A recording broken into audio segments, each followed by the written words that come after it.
how to deal with antisocial behaviour. And of the 6,000, 25% joined in significantly in the discussion and debate. So in that sense, we had a significant amount of participation. But what we found was that people joined in with the discussions and debates where they agreed with the people. So they followed the lines of discussion and the lines of argument on the web that were actually reinforcing their opinions and reinforcing their prejudices. We had a lot of material available, little video material, little bits of research, lots of evidence, etc.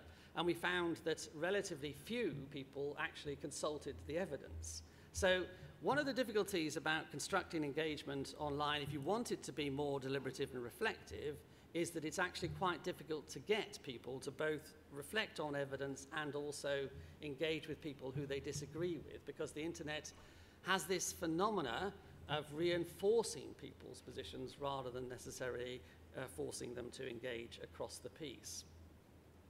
So let me then just come to two concluding pieces, because I know I've covered a vast territory here. And this is just to recognize that if you're making choices in this area, basically trying to about how you decide something in the public interest, you have to recognize that there are inherent competing forces at play. That inevitably much of our previous system was dominated by professionals and experts deciding, but that obviously creates the problem of unaccountable bureaucrats.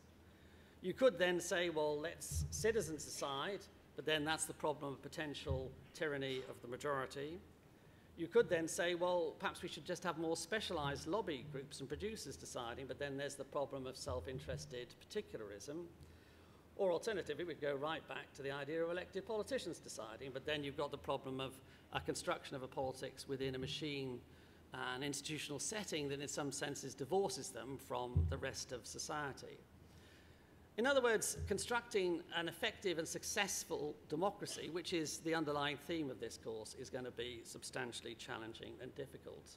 But my end point is this, which is let's give real democracy a chance. And this enables me to return ultimately to the Murdoch case, because in a way I think what Murdoch did was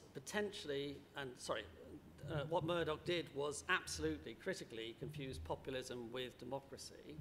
That democracy involves informed engagement, informed participation, participation where you take the views of others seriously. If you think that any of Murdoch's output in the United Kingdom was committed to any of that, then you saw it in a different way to the way that I saw it. I think that the Murdoch thing also shows another key feature, which is how difficult it is to hold powerful people to account. But that's, I think, one of the most crucially undermining features of democracy. And we need a democracy that has enabled us to require those that are powerful to take responsibility, as well as putting responsibilities onto those who are less powerful.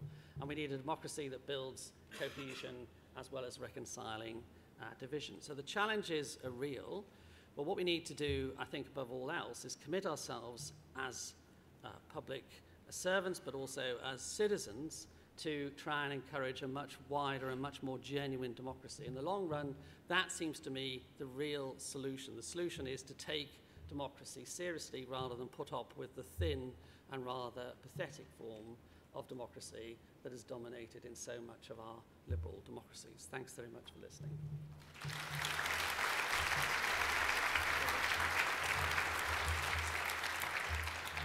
Thank you, Jerry. Stimulating as always, and a great start to our deliberations.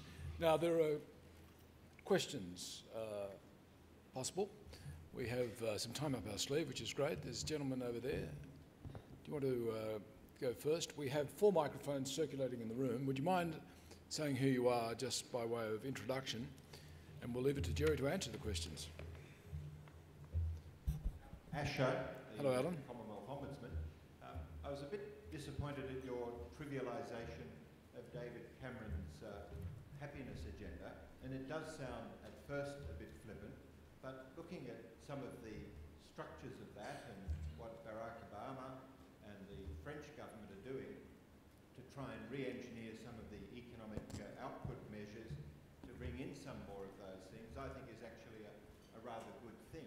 It'll take a while for it to be serious, but I'm just wondering if you really think it is silly, or whether you think it's just not properly formed yet. I think that its presentation often veers spectacularly towards the silly, and I think that the idea that one would want to measure a country's economic wealth other than through simple measures of gross domestic product is nevertheless a very sensible and important idea. But I'm not quite sure that governments are necessarily the right people to lead the discussion on this particular issue, because I do think that there's always a constant danger that if governments talk about something, it's somehow assumed that they're taking responsibility for it. And I think that, for me, that's the underlying issue.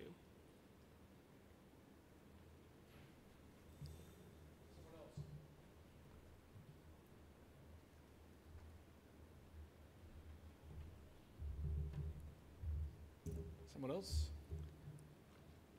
Can I ask a question then? You mentioned that most of our nudges worked in a modest rather than transformative way. Give us an example. Sure.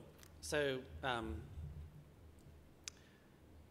we did nudges that were about encouraging people to recycle more, and we encouraged recycling rates to increase by 5 to 7%. We did nudges that encourage people to volunteer more. This was one of my favourite nudges, where we persuaded a local authority that when somebody rang up with a complaint, that they, at the end of dealing with the complaint, made a kind of speech to the person saying, you sound like a person that knows quite a bit about your community. Would you like to volunteer to help out within your community?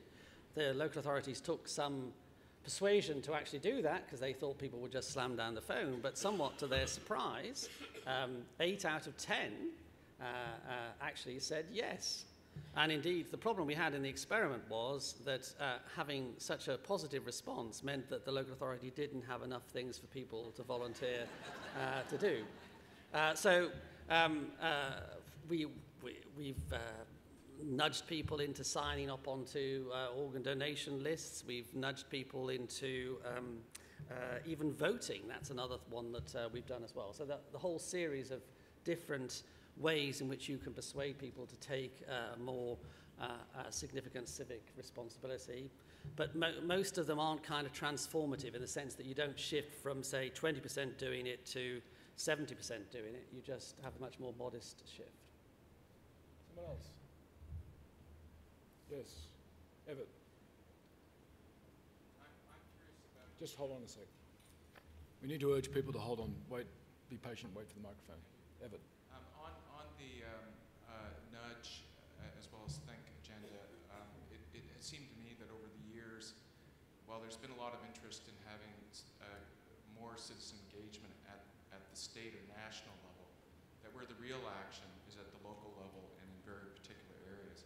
I'm just wondering what your research into these areas with your experiments has turned up about that, and what does that picture look like, where if every government does what you're talking about, or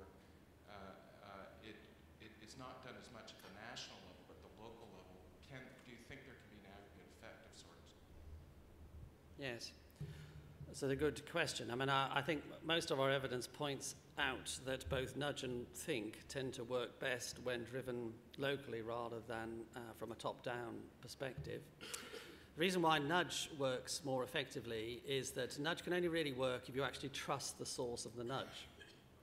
And the evidence on trust is pretty clear, which is that trust tends to increase as institutions become closer to the communities that they are dealing with. So generally speaking, local institutions are more trusted.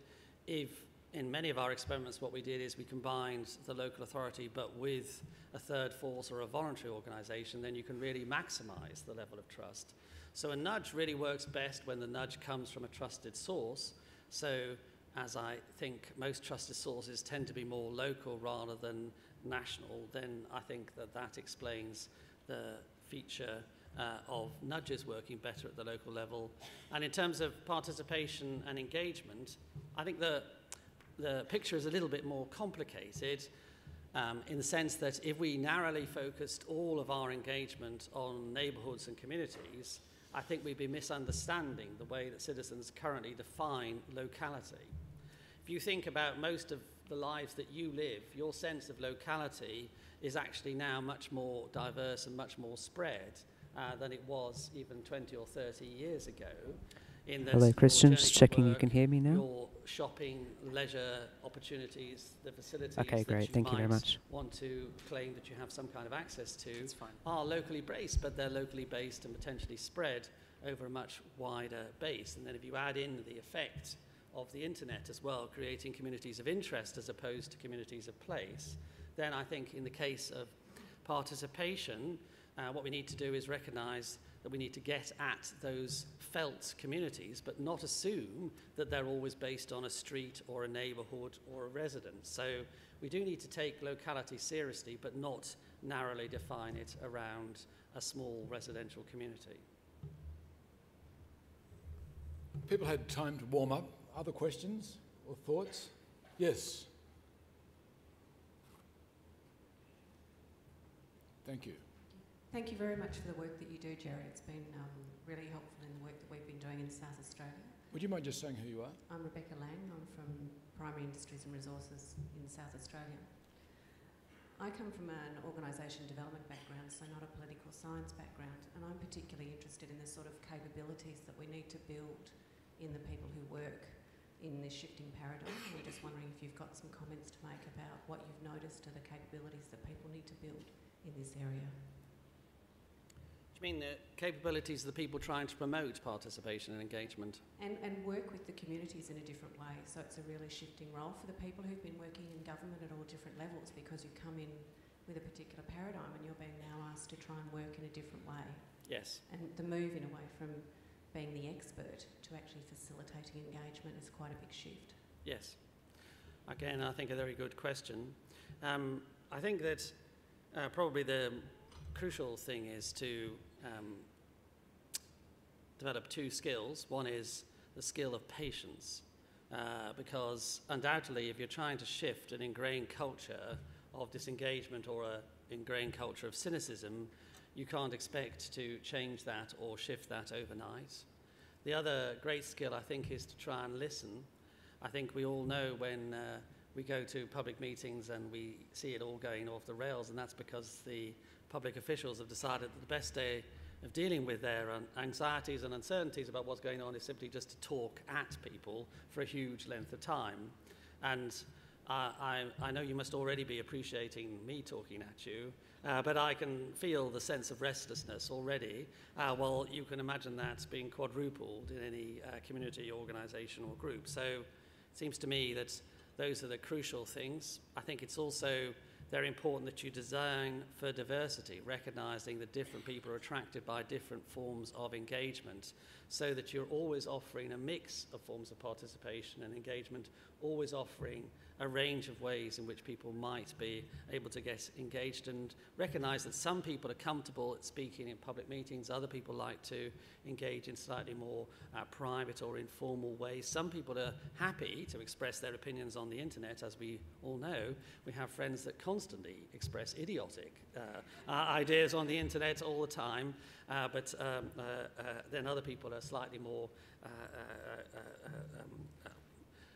conservative about what they'll say on the internet as well. So I think we need to recognise the diversity, and above all else, what I'd actually plea for is managers who actually take participation seriously enough to think about changing the rest of the organisation. One of the most frustrating things for any frontline official is to be sent out to do the participation, only to find that the rest of the organisation simply just carries on behaving in exactly the same way. This is a fundamental problem, and we've actually thought about developing another element of the CLEAR model, which would actually ask much more about what it is that you're doing to change your own organisation, as well as understand your community. It's just that we can't think of the right acronym yet. But when eventually we get to it, we will develop an alternative look at the way in which you would need to restructure your organizations to make them genuinely